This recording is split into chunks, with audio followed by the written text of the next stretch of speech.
je m'appelle June Balthazar, je suis cinéaste et artiste, ce qui veut dire que je réalise des films et je fais aussi des installations vidéo.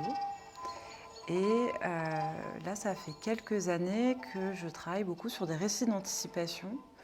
Donc j'imagine des futurs, souvent en amplifiant des choses qui ont lieu actuellement. Mes films ont donc la particularité d'être interprétés par des vraies personnes qui jouent leur propre rôle.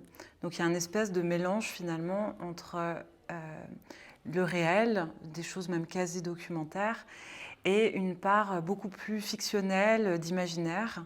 Et d'ailleurs, cette partie souvent insuffle, en tout cas j'espère, une part d'onirisme à mon travail.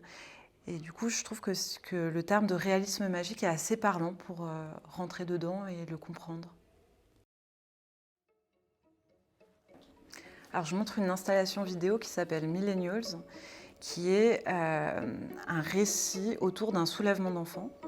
Donc en fait, ça se passe dans un futur proche dans lequel le mouvement des jeunes pour le climat s'est amplifié et des enfants sont partis vivre dans des forêts pour les occuper.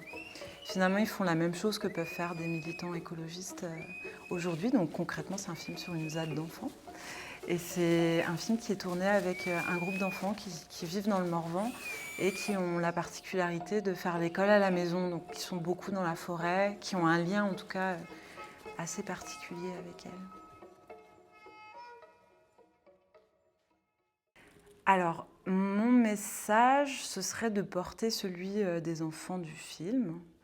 J'espère ne pas le déformer d'ailleurs, mais c'est ce que j'ai compris à leur contact. C'est des enfants qui sont très peu éco-anxieux, curieusement, alors qu'ils sont dans des milieux assez alternatifs, avec des parents qui peuvent être assez actifs, en tout cas dans le domaine de l'écologie. Et j'ai l'impression que ça vient du fait qu'à force de passer du temps dans la forêt, ils ont formé leur regard à voir les signes du réchauffement climatique. Donc c'est plus un gros monstre abstrait. C'est quelque chose de finalement assez concret dans leur quotidien. Et ils ont aussi des moyens de lutter, en fait, qui sont très concrets, grâce à l'éducation de leurs parents, etc. Et finalement, je les ai trouvés moins anxieux sur les questions environnementales que moi. Donc c'est ce que j'ai appris d'eux et je trouve que c'est un beau message à faire passer.